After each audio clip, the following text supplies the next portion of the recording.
My boss, Victoria Vance, is an ice queen by day. At night, she curls up in my arms and calls me by my first name like a prayer. It all made sense when I found the 2 bottles in her drawer.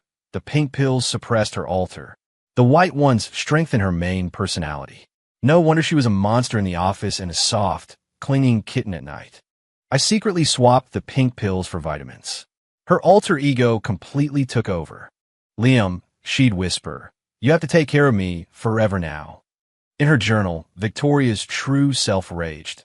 Liam Miller, you are a dead man. I just smiled, tore out the page, and burned it. She's my sweet, broken kitten now, and she's all mine. My direct supervisor, Victoria Vance, is a walking glacier. This morning, the sharp click-clack of her heels announced her approach to my desk. A file slapped down in front of me, landing with the finality of a steel plate. Redo this. I want it back by 3. Her voice was 10 degrees below zero. The margin of error is beyond my tolerance. Her lips, painted a severe shade of red, pressed into a thin line. She was immaculate in a black power suit, her hair pulled back without a single stray strand. When her eyes swept over me, they felt like a surgeon's scalpel. The entire department held its breath, terrified of getting caught in the blast radius. On my desk, the mark analysis I'd pulled an all-nighter to complete was bleeding with aggressive red ink. By 10 p.m., I was the only one left on the project team. Numbers swam before my eyes on the monitor. Finally, I finished the last page. Save. Shut down. I grabbed my jacket and headed for the elevator. The parking garage was dim and empty, bathed in a pale yellow light. Next to my car, a dark shape was curled up on the concrete. A black suit skirt. Victoria? She was hugging her knees, her face buried in her arms. Her shoulders trembled slightly. I moved closer. Ms. Vance. She snapped her head up. There were no tears, just a look of profound confusion and fragility. The moment she saw it was me, that vulnerability was washed away by a wave of pure, unadulterated joy. Liam, she cried out, her voice soft. She tried to stand, bracing herself on the ground, but wobbled precariously. I instinctively reached out to steady her. She threw herself into my arms, her hands wrapped tightly around my waist, her cheek rubbing against my chest. Liam, I waited so long for you. It's cold. Her words were muffled, punctuated by a sound like a contented kitten's purr. The woman who could give you frostbite with a single glance was gone. This fluffy-haired head was still nuzzling against me. Her warm breath seeped through my dress shirt. The same sharp fingernails that had gestured dismissively at my report all day were now softly clutching the back of my jacket. The sheer disconnect was staggering. Ms. Vance, are you okay? No. She buried her face deeper into my chest, her voice thick. So tired. My head's a little spinny. She sniffled loudly. And hungry. Was this human barnacle really the same person as my tyrannical director? I tried to keep my voice even. Let me take you home. Okay. She looked up instantly, her eyes glistening and impossibly bright. Her lips curved into a sweet, perfect smile. You're the best, Liam. She took my hand as if it were the most natural thing in the world and led me to my car. Her palm was soft and slightly cool. I cranked the heat in the car. She was quiet for a moment.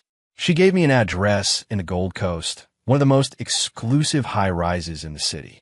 I stopped at a red light and glanced at her. She was hugging my right arm, her head resting on my shoulder. Her breathing was even, her eyelids fluttering. She was unbelievably docile. Victoria? I ventured, testing her name. She snuggled against my shoulder without opening her eyes. Don't leave me. Liam. Her voice was a slurred whisper, almost a dream. She was a complete stranger from the Battle Axe I reported to. I pulled up in front of her luxury apartment building. Her eyes opened to a slit. She recognized where we were and tightened her grip on my arm. We're home. Yeah. Are you going to walk me up?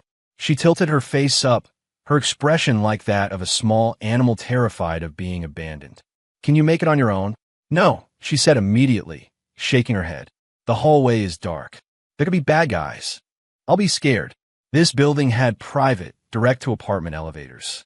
I saw the dependence in her eyes and didn't call her bluff. All right, she beamed, pushed the car door open, and stumbled out, still a little unsteady. The biometric lock clicked open. The apartment was a testament to cold, hard luxury, all black, white, and chrome. It was vast and empty, lacking any sense of a human touch. The foyer lights flickered on automatically. I had just closed the door behind us when she swayed, as if her energy had completely run out. I grabbed her arm to keep her from falling. She used the momentum to collapse back into my arms. Her face was pressed against my neck, her breath hot and ticklish on my skin. Liam, please don't go. It's late. The couch. You can just sleep on the couch for a little bit. She pleaded, her head tilted back. Her eyes were wet, like shimmering black obsidian. Her hands were still clenched in the fabric of my shirt. The memory of those same hands pointing out every flaw in my work felt like a scene from another lifetime. I slipped her arm over my shoulder. You need to get some rest. Her bedroom was massive. The vanity was covered in an army of expensive-looking bottles and jars. I helped her to the edge of the bed. Can you get ready by yourself? She nodded but didn't move. She just sat there, looking up at me. I sighed. I'll be in the living room. Don't. She grabbed my wrist, her nails digging into my skin. 5 minutes. I'll only be 5 minutes. Just don't leave. Her eyes were filled with the same panic, as if I were about to vanish into thin air. Where was the woman who had mercilessly torn my proposal to shreds? The sound of running water came from the bathroom. I stood in the middle of the cavernous living room. The black leather sofa looked cold and unforgiving. Beyond the floor-to-ceiling windows, the city lights of Chicago glittered. At my feet, a designer handbag lay on its side on a silk rug where she must have dropped it. Next to it, a black leather key pouch had fallen out. Something was bulging from inside it. I knelt and picked it up. A small object slid out. Click! It was a small pill bottle. It was a tiny, opaque, frosted plastic bottle with no label. The cap was loose, and a few pills had spilled out onto the soft rug. One was a pale, candy-like pink. The other was pure white. I hesitated for a second before picking them up. Inside the bottle, I could feel a faint, scratchy inscription. It was shallow, but I could make it out with my fingertip. I held it up to the light from the window. Morning, kill the kitten. The morning pill? Kill the kitten? My eyes fell on the white pill. What about the pink one? Kill the kitten. My fingers unconsciously rolled the smooth surface of the pink pill. A faint, almost imperceptible scent of something cold like mint hit my nose. My chest tightened for no reason. That scent, it was strangely familiar. Where had I smelled it before? Liam, a bright voice called out. I turned around. Victoria was standing in the bedroom doorway. Her severe makeup was gone, revealing a pale, bare face. Her damp hair was down, framing her face. She was wrapped in a large, fluffy white bathrobe. Her feet were bare, her toes peeking out from the hem. She was hugging an enormous, fluffy teddy bear, so big it obscured most of her body. Only a pair of bright, shining eyes were visible, fixed on me. She looked like some kind of harmless little animal, a complete mismatch for the pink pill labeled Kill the Kitten. She came running over, her bare feet silent on the rug. The teddy bear was practically her height. Look, it's Mr. Snuggles. He says thank you for not leaving. She held the bear out in front of her like a shield, her tone that of a child showing off. This was not the same person from the office. He said that. She nodded vigorously. Yep, and Mr. Snuggles never lies. Her eyes curved into crescents. I held up the key pouch. Is this yours? Her gaze fell on the pink pill in my palm, and a flicker of panic crossed her face. It was fleeting, but it was there, like a startled rabbit. She shook her head frantically. No, that's not mine. She reached out to snatch it away. The pill slipped through her fingers. There's no label. I watched as the color drained from her face. What is this? Vita. Vitamins. She stammered, hugging Mr. Snuggles tighter, almost burying her face in its fur. Her voice was unsteady. From memory. Yeah, I've been pulling so many late nights on the proposal. I'm exhausted. It was a classic clumsy lie. Wasn't she the one making me pull the late nights? The faint, cold scent of the pill lingered on my fingertips. That unique, medicinal smell was definitely not a vitamin. Liam. She peeked out cautiously from behind the bear. You believe me, right? A film of moisture gathered in her eyes. She looked like she would shatter at a touch. I believe you. I tucked the pills and the bottle back into the key pouch and handed it to her. She visibly relaxed, clutching the pouch tightly. Thank you, Liam. Her voice was soft again. So, good night. She inched a little closer. Are you really going to sleep on the couch? A tiny flame of hope flickered in her eyes. Yes. Oh, the flame went out. She looked down, hugging her bear, the picture of misery in her bare feet. She took 2 steps toward the bedroom, then stopped and turned back. Liam. Yeah, I really like your name. Liam, she whispered, as if savoring a piece of candy. A faint blush colored her cheeks. See you tomorrow. She spun around and disappeared into the bedroom, closing the door softly behind her. I woke up at 4 in the morning, dying of thirst. The living room was dark, save for the hazy glow of the city lights filtering through the window. I drank a glass of water, the cool liquid soothing my throat. As I put the glass down, I noticed Victoria's bedroom door was slightly ajar. Was she that restless a sleeper? Driven by a curiosity I couldn't explain, I tiptoed over. The room was dark. I could see her silhouette, curled up in the middle of the massive bed, clutching that giant bear. She looked peaceful. My gaze drifted to the desk by the window. It was minimalist. Next to a pen holder, a thick, leather-bound journal lay open. In the faint light from the window, I could make out forceful, severe handwriting. The handwriting of the daytime Victoria. A voice in my head screamed at me to stop. My feet moved on their own. I silently picked up the journal.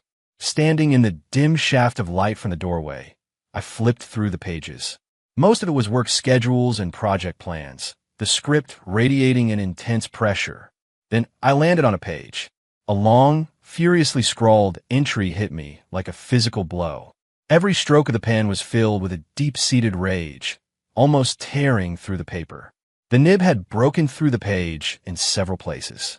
October 18th, 2024. Overcast. That goddamn coward came out again. My consciousness felt like it was sinking into a frozen sea, my limbs paralyzed. By the time I was aware, it was dark. She was hugging that cheap stuffed animal and whispering that disgusting drivel to Liam Miller, that low-level subordinate. Liam? The humiliation. Who the hell is he? A useless hack who can't even get a market model right. How could my body react so strongly to that pathetic, needy affection? The shame. I have to double DR. Chin's prescription. Increase the dosage of the morning pills. Must keep the pink bottle on me at all times. Continue taking the evening pills, white bottle on the nightstand. Without fail. I have to completely crush that weak, pathetic parasite. She shouldn't exist. I will not allow such a humiliating weakness in my life. She is a stain. She must be erased. My heart hammered against my ribs. All the blood in my body seemed to rush to my head. So there wasn't just one bottle. The pink pills, morning, were for the daytime. The white pills, evening, were for the night. The pink pills suppressed the alter ego, the kitten. The white pills strengthened the host personality, the tyrant. So the sweet kitten, who clung to me and called my name, was being systematically and brutally exterminated with drugs by the daytime Victoria. In the margins of the next few pages were frantic, messy scribbles in a much smaller, almost illegible hand. They were the alter's desperate attempts to fight back. Mean lady. Locks me up. So dark and cold. Scared. Liam's hand. Warm. Want to stay longer. Don't make me go. The medicine is so bitter. Spit it out. Liam. Find me. I love how Liam smells. Like soap. Want to sleep holding him. Please don't take the pink pill. Please. Sister. It hurts. I can't breathe. My heart felt like it was being squeezed by those crooked, pleading words. So that was what the scent on the pill meant. The alter ego was crying for help with the last of her strength. I silently put the journal back. I returned to the cold sofa in the living room. Outside, the city was beginning to glow with the first gray light of dawn. A bold, almost insane idea began to grow in my mind. Over the next few days, I observed Victoria like a scientist. 9:05 a.m. the rhythmic click-clack of her heels on the marble floor echoed down the hall, right on schedule. Click, clack, click. The sound was precise, cold, and utterly in control. She walked straight into her office without a glance at anyone. Thump. The door closed. 10 minutes later, my desk phone buzzed. 3 ice-cold words. Miller. My office. I pushed the door open. The smell of strong coffee mingled with a faint, almost imperceptible scent of cool mint. It was the pink pills. The smell was stronger today. She sat behind her enormous desk, the tip of her pen slashing across my revised report. She didn't look up. Where is the data to support last Friday's numbers? The foundational formula for the Q3 year-over-year projection. Your KPIs for tracking competitor movement next quarter are ill-defined. Redo it. By in a day. The report was tossed back at me. The number of red circles was slightly less than last time. Ms. Vance, the model's foundation was validated in Q4 of last year. She finally lifted her gaze. Her eyes were as sharp as ice picks. Last year, the corner of her mouth twitched into a humorless smile. Are you living in the Stone Age? In a market this volatile, you're citing last year? Redo it, or I'll find someone who can. The pressure was immense, almost a physical force. The scent of the pink pills hung in the air. I picked up the report. My eyes fell on the ring finger of her left hand. A simple, elegant platinum band. I had found it on the rug in her living room that night. A very understated design. She noticed my gaze, and her fingers curled slightly, but her expression remained a perfect mask of indifference. Any other questions? No. I turned to leave. I had the ring with me, turning it over and over in my pocket. The cool, hard metal felt solid. There seemed to be a tiny letter engraved on the inside. Just as the door was closing, I thought I heard her take a tiny, sharp breath, like she was fighting off a wave of discomfort. A few nights later, my phone buzzed incessantly, waking me up. 1:30 .m.an unknown number. The second I answered, a trembling, tearful voice came through the line. Liam, there's thunder again. Really, really big thunder. Mr. Snuggles is terrified. He won't stop shaking. In the background, a low rumble rolled across the sky, followed by the howl of wind against a window. I'm hugging Mr. Snuggles, but he's still shaking. What do I do, Liam? The helplessness in her voice was so real it made my chest ache. Is he scared for you? I asked, rubbing my temples as I sat up. It was raining here, too. Yes, she sniffled. Mr. Snuggles is a scaredy cat, even more than me. He needs you to come protect us. The logic was flawless. Give me the address. You're really coming. The surprise in her voice was almost explosive. Yeah. Yay, you're the best, Liam. The tears were instantly replaced by pure elation. Half an hour later, I was standing once again in front of that cold, imposing apartment door. I had barely pressed the doorbell when the door was yanked open a crack. A small hand shot out and grabbed my wrist with surprising strength. It was cool and damp. She pulled me inside. Bang! The door was slammed shut and locked behind me. Only a dim wall sconce was lit in the foyer. She was wearing a strawberry print onesie, her feet bare on the floor. She was clutching that giant teddy bear for dear life. One of its button eyes was sewn on crooked, giving it a comical look. Mr. Snuggles, she announced solemnly to the bear's ear. See, Liam's here. We're safe now. Then she looked up at me, her eyes shining in the dim light. He's thanking you. What's he saying? I couldn't help but play along. He's saying. She pushed the bear's face toward me, leaning close to its lopsided eye. That you smell like blankets dried in the sun. It's nice. She blushed. A blinding fork of lightning suddenly split the night sky, illuminating the entire living room in a flash of white. It was followed immediately by a deafening crash. Boom! The thunderclap was so loud it felt like it was right on top of us. Her scream was cut short, turning into a whimper. Her entire body convulsed as if she'd been electrocuted. Both she and the teddy bear launched themselves at me with incredible force. I was caught off guard, stumbling back against the door. She clung to me like a terrified koala, her arms and legs wrapped tightly around me. Her face was buried in my neck, and her body was shaking like the last leaf in an autumn storm. The thunder, it got inside. Her teeth were chattering. The giant stuffed bear was squashed between us, its soft form transmitting the intensity of her fear. No, it's just loud. But the building is shaking. Liam, can't you feel it? It's shaking. Her warm tears soaked the collar of my t-shirt. That's you shaking. I raised my hand, hesitated for a moment, then gently placed it on her back, which was tense and rigid. Through the soft cotton of her pajamas, I could feel the tremors running through her bones. The Victoria Vance who treated her subordinates' mistakes like personal insults, whose words were weapons, was now like a lost cub abandoned by the world. The stark contrast was strangely compelling. "You're okay."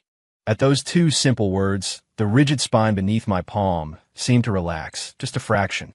The thunder slowly subsided, replaced by the gentle drumming of rain against the windows. Her tense body gradually softened, but she didn't loosen her grip on me or the bear. Her face was still buried in my shoulder. The warmth of her breath tickled my skin. "Mr. Snuggles says, thank you for protecting us." Her voice was muffled. "He wants to invite you to sit on the couch." She finally lifted her head. Her eyes were red, like a rabbit's, and tear tracks still stained her cheeks. But she managed a small, watery, ingratiating smile. "It's raining so hard outside. Your shoulder is all wet." She reached out and lightly touched the damp spot on my shirt where she'd cried. Her fingertips were cool. "He would feel bad," she said, gesturing with her chin toward the bear. Only a single floor lamp was on in the living room, casting a warm, yellow glow. We sat on the soft leather sofa, separated by the enormous teddy bear. She hugged the bear, peeking at me over its head with wide, blinking eyes. "Liam," she began softly, "are you hungry?" "No." "Oh." She looked a little disappointed, unconsciously twisting one of the bear's ears. "Are you thirsty? There's milk in the fridge. Strawberry flavored." "I'm not thirsty." "Oh." The bear's ear was getting mangled. "Well," her eyes suddenly lit up with an idea. "How about a story? Mr. Snuggles hasn't heard a new story in a long time." Her gaze was earnest. I looked silently at the bear. It's lopsided. I stared back innocently. "What kind of story?" She tilted her head, tapping her chin. "About a really, really strong big bad wolf." And then, she suddenly broke into a grin, her eyes crinkling. "The big bad wolf finds a little turtle hiding in its shell, spying on him. And the little turtle is very, very scared of the wolf." "No way," she immediately countered, scooting closer with the bear. "The little turtle just really likes watching the big bad wolf, because the big bad wolf is handsome. The wolf ignores her, so the little turtle follows him in secret." She narrated with animated excitement, her logic leaping all over the place. I listened quietly. The warm light, the sound of the rain outside, her soft, rambling story. Time seemed to slow down, to thicken. Her voice grew quieter and quieter, her eyelids heavy. The story dissolved into mumbled phrases. "The little turtle wants to tell the big bad wolf. Strawberry milk is the best, but scared he'll eat her." Her head lolled to the side. Leaning against the fluffy bear, she fell asleep. Her gentle breath stirred the fine hairs on her forehead. Her home office. The door was ajar. The computer was still on, its screen casting a faint, ghostly light. An encrypted document was open. It was a log of her private emails. The recipient was Dr.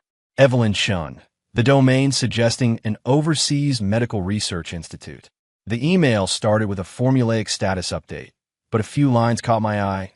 "The frequency of the anomaly's appearances has indeed increased without pharmaceutical intervention, particularly after recent contact with a specific stimulus, the individual identified as L.M.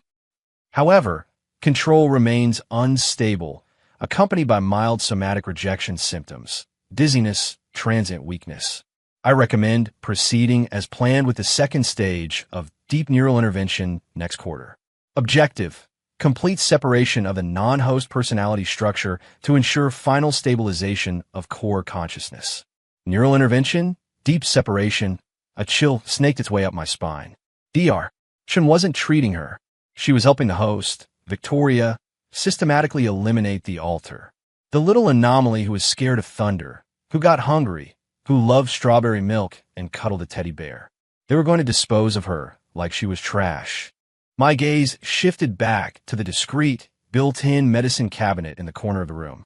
Inside, the pink bottle, morning, was almost empty. The white bottle, evening, was still mostly full. Beside them lay a torn-open courier envelope. An all-English pharmaceutical order form had fallen out. The letterhead read, Dr. Evelyn Shun, The ordered medication was listed as tetrahydrolumitine hydrochloride, new formula Ver3. 2. Stabilizer and inhibitor, pink. A ridiculously complex chemical name. A note in smaller font below read, formula upgrade V3. 2. Crucial agent for deep suppression and separation process, pink pill. Separation. Crucial agent. At the very bottom of the order, a warning was highlighted in bold red text. High priority for next phase, schedule confirmed. Neurointervention in early September. Early September. That was less than 2 weeks away. My fingertips traced the cool edge of the cabinet. The kill day for the kitten was fast approaching. At the project gala, the private room was filled with dim lighting and loud chatter. Victoria was, without a doubt, the center of attention. A perfectly tailored burgundy dress accentuated her sharp, commanding presence. She was laughing with a client, her smile perfect, her gaze precise, just as unforgiving as when she was chewing someone out. I was standing in a corner. I picked up a glass of champagne and casually walked past her table. With a slight, deliberate stumble, half a glass of orange-red liquid sloshed out. It landed perfectly on the beige handbag she had slung over the back of her chair. The stain bloomed instantly across the expensive leather.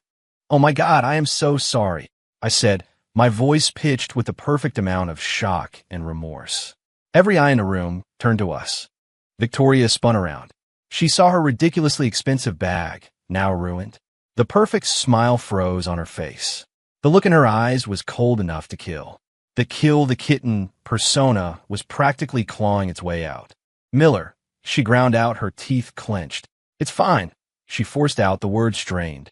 "Mr. Henderson," she said, turning to the marketing manager, her tone leaving no room for argument. "Get someone with experience in emergency handbag restoration over here. Now." Henderson looked baffled. "Cleaning. Leather first aid." Victoria's temple throbbed. "Hurry." A few colleagues scrambled into action, making calls, creating a small pocket of chaos. In less than 3 minutes, she was being escorted away from the main table to a private powder room to deal with the bag. The handbag itself remained on the empty chair, diagonally across from me. The key pouch, the one with the pink pills, was just visible at the edge of the open bag. Well, I'd spilled the drink. I'd felt a hard object inside. It had to be the pill bottle. Amid the boisterous toasts and the concerned chatter about Victoria's bag, I stood up and walked around the back of the chair. Feigning to straighten my tie, which had been knocked askew by my stumble, my fingers dipped into her open handbag at a sharp, hidden angle. I pinched the edge of the cool leather key pouch. In a fraction of a second, a flick of my wrist was all it took. The small black pouch slid silently into the deep cuff of my suit jacket. I locked myself in a bathroom stall. I quickly pulled out the key pouch and opened it. The pink bottle was there, just as I thought. Only a few pills were left at the bottom. I unscrewed the cap and tipped the tiny pink pills into my palm. The cold, minty scent filled the small space. From my other pocket, I took out an identical frosted bottle I had prepared weeks ago. Inside were crushed and reformed pieces of a pink multivitamin tablet. They looked almost identical and had a faint, sour, vitamin-like smell. I palmed the real pills and poured the fake ones into the original bottle. I screwed the cap on tight and gave it a little shake. The rattle was almost exactly the same. I tucked the bottle back deep inside the black key pouch and zipped it shut. The whole operation took less than 3 minutes. I walked back into the banquet hall as if nothing had happened. Victoria wasn't back yet. A few executives were milling around the head table, which now felt conspicuously empty. A moment later, she returned. Her bag had been cleaned, but a large damp patch remained. Her face was a thundercloud. She looked like she was barely containing a volcanic eruption. She didn't look at me. She sat down, her eyes scanning the table before landing on her bag. She quickly unzipped it, her hand diving inside, searching for something. A few seconds later, her fingers closed around the key pouch. I saw her shoulders relax slightly. She squeezed it, feeling its thickness and the hard shape inside, confirming it was still there. Only then did she zip the bag shut. But her brow remained furrowed. Maybe it was the ruined bag, or maybe it was something else. For the rest of the evening, the icy pressure radiating from her kept everyone at a safe distance. After the gala, the night air was cool. Victoria stood by the curb, waiting for her driver. The expensive gown made her look tall, but incredibly rigid. I hung back a few steps, pretending to look at my phone, but my peripheral vision was locked on her. A black sedan pulled up smoothly. She opened the door. Just as she was about to get in, the hand holding the door wavered, just for a fraction of a second. It looked like a sudden dizzy spell. Her body swayed slightly. Her other hand shot out to brace herself on the car's roof. The recovery was instant, almost unnoticeable. She straightened up immediately, her eyes darting around warily, checking if anyone had seen her moment of weakness. I stared down at my dark phone screen, which reflected her face, quickly hardening back into its usual mask as she shut the car door. Over the next few days, the door to the director's office seemed to open more frequently. Victoria would come out to get water, to go to the finance department, to personally pick up a file from the mailroom downstairs. Her stride was as confident and powerful as ever. But I noticed tiny changes. When she refilled her water bottle, her grip was tighter than usual, her knuckles white. After signing a document, she would slam the pen down on the desk with more force than necessary. Once, when she turned from the mail lockers, her brow was furrowed, and she gave her head a little shake, as if trying to clear it. The most obvious sign came after a project review meeting. The senior executives had just left, and the rest of us were still gathering our things. Victoria was standing by the projector screen, her hands braced on the conference table as she gave follow-up instructions in her usual cold tone. The entire proposal is fundamentally flawed.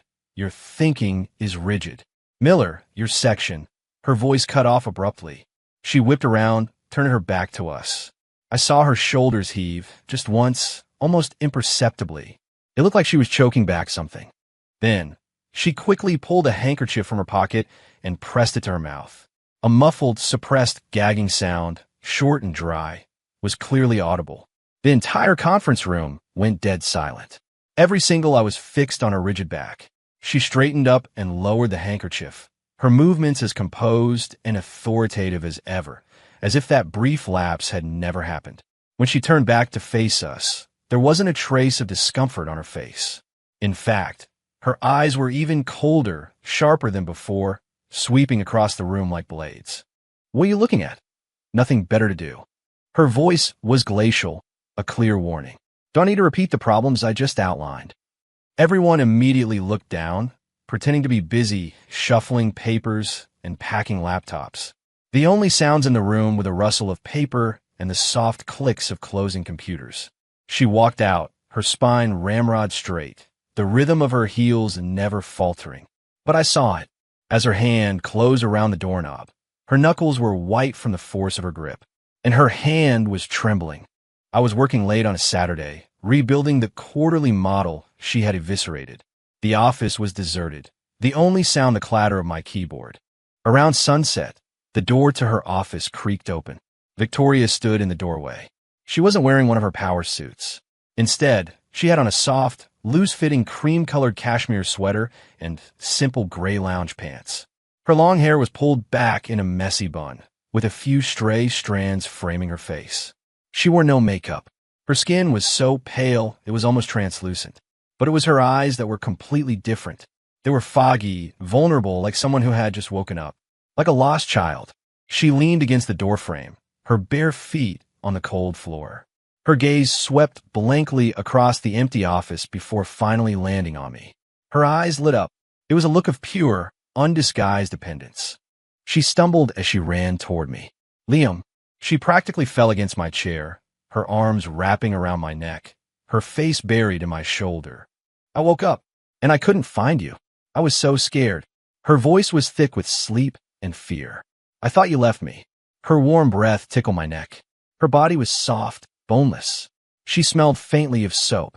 This was the first time the kitten had appeared at the office. She clung to me, refusing to let go, mumbling incoherently. "So hungry. I wanted to find you yesterday to get that cheesy, stringy, round thing." Her fingers made a clumsy, circular motion in the air. "Pizza." "Yes," she nodded eagerly. "You said you'd take me after work, but I waited and waited at home. And it got dark, and you didn't come." Her lower lip trembled. "Mr. Snuggles, and I had to share the bread from the fridge. It was so hard." the warm, soft feel of her body, her utter dependence. It all pointed to one undeniable fact. The vitamin pills in the pink bottle had done their job. The carefully suppressed kitten was fighting back now that the drugs were gone. She was even starting to bleed into the daytime. The territory once exclusively controlled by the host, Victoria. I took her to a quiet Italian restaurant near the office with large windows overlooking the streetlights and sycamore trees. I ordered the cheese-loaded pizza she'd been rambling about, along with a small bowl of cream of mushroom soup. Her eyes were shining. She clumsily but enthusiastically battled the long strings of melted cheese with a knife and fork. A small smudge of tomato sauce appeared at the corner of her mouth. "Slow down." I handed her a napkin. She took it and wiped her mouth messily, her eyes still glued to the pizza. "This is so good. So much better than hard bread." She speared a piece with a thick crust and held it up to my mouth. "You have to try it, Liam." Her eyes were filled with the simple joy of sharing. I took a bite. She smiled, satisfied, and took a huge bite herself, her cheeks puffed out. She looked like a child whose greatest wish had just been granted. The city lights began to glow outside. The soft restaurant lighting made her features seem even more gentle. Halfway through her meal, she suddenly put her fork down, a puzzled look on her face. "Liam, yeah, do you remember? There used to be a really mean big bad wolf. Here we go again." "Which one?" "The one that wasn't scared of thunder or rain." She stirred her soup, her brow furrowed. "I feel like I haven't seen her around in a long time." Her tone was hesitant, confused. "Is that a good thing?" She tilted her head, thinking. "I don't know.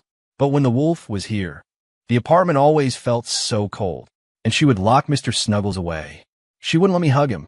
And she was always making me take this really, really bitter medicine." Her face scrunched up as if recalling the taste. "It was so bitter, it made Mr. Snuggles cry," she emphasized. "She was mean." Then she hesitated again. But her voice dropped. "Sometimes, I think maybe she wasn't so bad." She looked at me, bewildered. "Do you think Mr. Snuggles is lying to me?" Her gaze was pure and lost, like a shattered puzzle. The line between the kitten and Victoria was beginning to blur in her fragmented consciousness. 38 after dinner, the warm summer night air greeted us. She took my hand naturally, her fingers soft and cool in mine. "Liam, can we walk home? It's not close." "I don't mind walking," she insisted, swinging our joined hands like a child. "Besides," she leaned in closer, "I just want to spend more time with you." She wasn't paying attention to the traffic. As we crossed a small side street without a crosswalk, an electric scooter zipped past, dangerously close. The sudden rush of wind made her flinch violently. She ducked behind me like a startled rabbit, her hands gripping my arm tightly. "It's gone." "Okay," she peeked out, confirming the danger had passed. But she didn't let go. She kept her arm linked through mine as we continued walking, that unguarded, dependent smile returning to her face. 39 a week later, I had a one-on-one meeting with Victoria to present a proposal for an international partnership. When I pushed open her office door, I was hit by the overwhelming smell of coffee mixed with a new, intensely sharp minty scent. It was the smell of the pink pills, but 100 times stronger, almost acrid. She was sitting with her back to me, facing the massive floor-to-ceiling window. The sky outside was a dreary gray. Only a single, dim lamp was on, plunging the room into shadow. The huge leather chair almost swallowed her whole. I couldn't see her face, only one hand resting on the armrest. Her nails, painted a fierce burgundy, were curled into a tight fist, her knuckles white. "Ms. Vance." I closed the door, and the medicinal smell became suffocating. The figure in the chair didn't move or speak. The air was thick, stagnant. The only sound was the faint, rapid whisper of her breathing. I tapped a file on her desk. The revised proposal. "Leave it on the desk." Her voice was a low, hoarse rasp, like sandpaper on wood. It was nothing like her usual cold, crisp tone. 40, I had just put the file down. "Get out." The two words were a command, weak but absolute. The chair slowly swiveled around. In the dim light, her face was a mask of shadows. She wore no makeup. Her skin was as white as paper, with dark, bruised-looking circles under her eyes. Her lips were colorless, chapped and peeling. A sheen of cold sweat covered her forehead. Her eyes were unfocused, struggling to lock onto me. But beneath the haze was a look of desperate, cornered animal rage and defiance. Her body seemed to sink into the massive chair, as if she were being crushed by an invisible weight. Her right hand was clenched around something. It was the white pill bottle, the one for the evening pills. The cap was off. The overwhelming minty smell was coming from the open bottle. She was overdosing on the host-strengthening pills meant for nighttime, trying to fight back, trying to force her own consciousness to the surface, but the side effects were clearly devastating. Her eyes struggled to focus on my face. Her lips moved silently, as if she were trying to curse me, but only a garbled, breathy sound came out. The hand clutching the white bottle spasmed, her knuckles turning a deathly white. Finally, with an immense, agonizing effort, she lifted her other hand. Her index finger pointed toward the door. It trembled violently. One sharp, final, irrefutable gesture of dismissal. Then her eyes closed, as if that simple movement had drained her of her last ounce of strength. Only the deep, pained crease between her brows remained, a silent testament to the brutal, unwinnable war raging inside her. 42, a few nights later, my phone buzzed. It was her number again, but when I answered, it was an unfamiliar, frantic young woman's voice. "Hello, is this Liam Miller? This is Maria, Miss Vance's housekeeper. Can you please come over right away?" In the background, I heard the jarring sound of shattering glass and a muffled, agonized cry. "Miss Vance, she's in a really bad way. She's locked herself in the bathroom, and she keeps screaming your name. She's breaking things. Her hand is bleeding. We can't get her to open the door." My heart sank like a stone. I was out the door in seconds. The apartment door was unlocked. The young housekeeper, Maria, was waiting, her face pale with fear. "Mr. Miller, please, you have to do something." She pointed at the closed master bathroom door. Through the heavy wood, I could hear horrifying, violent banging sounds. It sounded like something heavy being slammed repeatedly against tile or marble. Mixed with the crashing were suppressed, guttural snarls of pain, like a caged animal. "Get out! Kill it! You can't come out. This is mine." It was Victoria's voice, but torn apart, raw, and filled with a desperate violence I'd never heard before. Let me out! Liam, save me." Another voice, faint, choked with sobs, suddenly pierced through the rage. It was the dying whimper of the kitten. 44-inch Victoria. I slammed my fist on the door. "Open the door." The banging stopped instantly. Dead silence. A few seconds later, Liam. The crying voice erupted, sharp and ecstatic.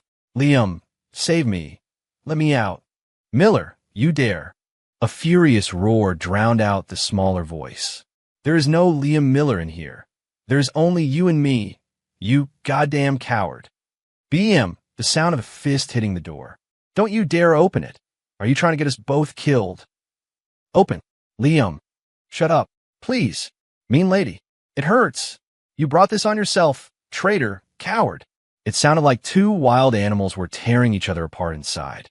The sounds of a physical struggle, impacts, muffled grunts, sharp cries of pain, and desperate sobbing all blended together. 45, I kicked the door, hard, right next to the lock. Once, twice. The lock groaned in protest. Crack! The door flew open. The scene was devastating. The bathroom was bathed in a harsh, sterile light. The large mirror and the glass doors of the vanity were shattered. Shards of glass, drops of blood, and water covered the floor.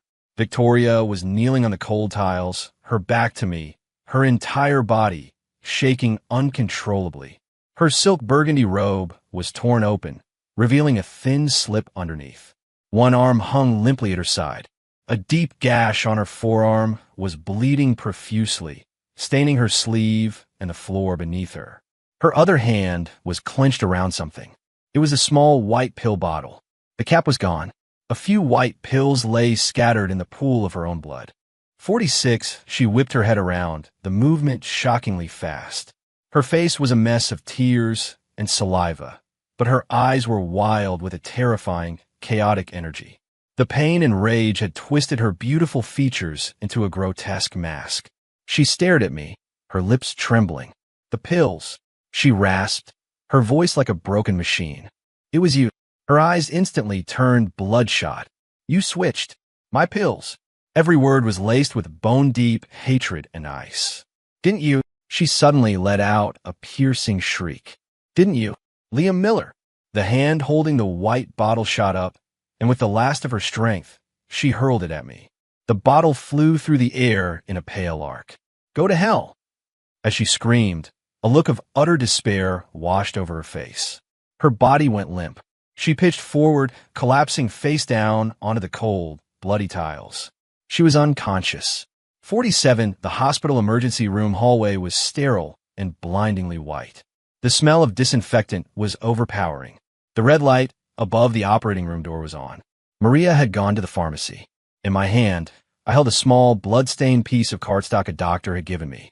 "We had to pry this from her hand when we were cleaning the wound," the ER doctor had said, his face grim. "The cut is deep, significant blood loss. The laceration damaged tendons and nerves in her forearm. It will require emergency surgery. The main concern is her brain activity. The scans show abnormally violent signals, like multiple consciousnesses in direct conflict. Neurology will have to determine the cause." I stared at the bloody card in my hand. It was covered in Victoria's familiar, vicious handwriting from the journal. But now, every letter was twisted and deformed, the strokes chaotic, written over and over. Every word radiated a hysterical, final breakdown. The anomaly won. She was hiding. She was fighting back this whole time. She used that bastard Liam Miller to get stronger. She was draining me. Below there was a chaotic mess of scratched out, rewritten curses. "Where are my pills? Why aren't they working? Who did this? It had to be Miller, that worthless subordinate. He won't. He won't." The ink trailed off in a long, weak smear. The last few lines were even more slanted and frantic, the pen running dry. "Consciousness is fracturing. My body isn't listening anymore. That thing is laughing. It's enjoying my collapse. Pills. Need the pills. Evening. One last chance. Or else. The core. Will. Sink." A single dark blot of ink marked the end. There was nothing more. 48, the heavy metal doors finally slid open. A nurse pushed a gurney out. Victoria lay perfectly still, her face a translucent white. It was hard to see the faint rise and fall of her chest beneath the oxygen mask. Her left forearm, visible above the blanket, was wrapped in thick bandages, with a hint of red seeping through. What was more striking was that her right hand was still clenched in a death grip around the small, empty white pill bottle. Her knuckles were white, as if it were the last piece of driftwood she'd grabbed before being pulled under. Even though the bottle was empty, even though the driftwood had already broken. "The patient is stable for now," the surgeon said, wiping sweat from his brow. "We reattached the severed tendons in her arm, but the recovery will take at least 3 months. She may have permanent loss of function and strength. The more serious issue is the extreme chaos in her nervous system." He held up a few brain scans, pointing to the dense, stormy peaks of electrical signals. Normal brain activity is like a piece of music. It has rhythm, peaks, and valleys. This is like several chainsaws cutting through a sheet of glass at the same time. It's chaotic, violent, and self-destructive. "Neurology suspected she had a severe dissociative disorder," he said, his eyes glancing at the bloody note in my hand. "It seems that whatever pharmaceutical intervention she was undergoing has failed catastrophically. The internal conflict wasn't resolved. It appears to have escalated dramatically at some point recently." He looked at the unconscious woman on the gurney with a complicated expression. At this point, trying to chemically suppress either personality could cause irreversible damage. Even a total collapse of her consciousness. He used the word from her note. It's like a ship being torn apart by storms coming from multiple directions at once. She needs time to rest. Her body will heal. But the damage to her mind. The doctor shook his head grimly. That's anyone's guess. 49, the VIP hospital room, was quiet, filled only with the rhythmic beeping of the monitor.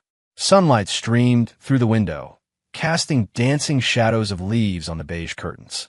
Victoria was propped up in bed, her right forearm encased in a heavy cast and brace. Her face was still pale, her eyes unfocused, staring blankly at the swaying leaves outside. She looked like a newborn infant seeing the world for the first time, with a faint, dazed innocence. Maria sat by the bed, holding a small bowl of warm, soft-cooked porridge. She carefully lifted a spoonful to Victoria's lips. Victoria hesitated for a few seconds, then slowly opened her mouth, taking a tiny, tentative sip. Her movements were gentle, slow. There was no trace of her usual ice or aggression. Just yesterday, Maria had tried to feed her several times, only to have the bowl shoved away by Victoria's good hand. Once it had nearly spilled everywhere. But today she accepted it. 50, I walked to the door of the room with a bag of fruit, my footsteps soft. The door was ajar.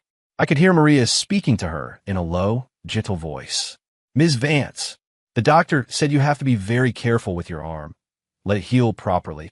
"Oh," a soft voice replied. It was Victoria's voice, but stripped of all its sharp edges. It was quiet, filled with a simple, guileless curiosity. "Why is it so heavy?" She tilted her head, looking at her casted arm. She gently poked the edge of the plaster with her good hand. "Because it's protecting the bones inside while they get better," Maria explained patiently. "So, are the bones secretly growing back together right now?" "They are, like seeds under the ground. A little faster than that." She seemed to understand and nodded, her gaze returning to the leaves outside the window. 51, I gently pushed the door open. Victoria heard the sound and slowly turned her head. Her eyes landed on the bag of fruit in my hands. At first, they were blank. Then, slowly, a light began to flicker within them, like a dying ember being coaxed back to life. Finally, the light coalesced into a pure, brilliant smile that could melt honey. "Liam." The name left her lips in a soft rush. It wasn't loud, but it cut through the quiet room like a sunbeam, filled with absolute trust and an overwhelming, boundless joy. It was the sound of someone who had been lost in an endless maze and had finally found their one true landmark. She even tried to shift her body toward me, a movement that pulled at her injured arm. A slight frown creased her brow, but unlike the past few days, she didn't flinch in pain or lash out. She just kept her shining eyes fixed on me. It was a silent declaration. "Look, I found you." Maria looked from me to the unprecedented, radiant trust on Victoria's face, her mouth slightly agape, as if she were seeing this woman for the very first time. 52 2 weeks later, bright sunlight filled the living room of Victoria's apartment. The floor-to-ceiling windows looked out onto a lush summer garden. The heavy cast on her right arm had been replaced with a lighter, simpler sling. She was wearing a pale, pink loungewear set and, as always, hugging the giant, lopsided teddy bear. She was leaning against the sofa. I sat beside her, flipping through a company document. After a few minutes of comfortable silence, she spoke. "Liam, yeah, that really mean Big Bad Wolf." She rested her head on the teddy bear. "Did she really go home?" Her voice was no longer filled with confusion, only a peaceful, childlike wonder, as if she were asking about a character in a fairy tale she'd heard long ago. "Yes," I said, not looking up from the report. I turned a page. She went home. Victoria was quiet for a moment, as if processing the answer. Then she buried her face deeper into the bear's soft fur and took a deep breath, a sigh of profound relief. In a tiny voice, as if sharing a secret only she and the bear could hear, she whispered. She was lost for so long. I'm glad she finally found her way. Her voice faded, swallowed by the lazy drone of cicadas in the afternoon sun. 53, I put the document down. My eyes fell on the thick, leather-bound journal on the coffee table, its edges worn and curled. Maria had found it in the back of a safe in Victoria's study while cleaning after she was discharged. When she had shown it to Victoria, she had just shaken her head blankly. She didn't recognize it. Now I picked up the journal. My thumb ran along the edge of the thick pages, stopping at the last one, the one scarred by the sharp pen nib, stained with the ink of her final, desperate moments. The host personality's last testament, written on the brink of her defeat. The core. Will. Sink. The twisted, frantic script was her last will. My fingers pinched the cool, stiff edge of the page. Gently, but with an unwavering, absolute finality, I pulled. Rip. A soft but sharp, clean sound. The page, soaked in all the host's venom and rage, separated from the binding. It was free. 54 on the kitchen stove. A blue flame danced silently.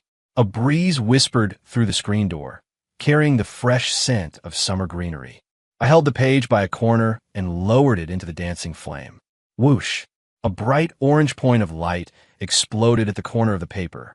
The flame greedily licked upward, consuming everything in its path. The edges of the paper blackened and curled. The dark blue ink the furious words.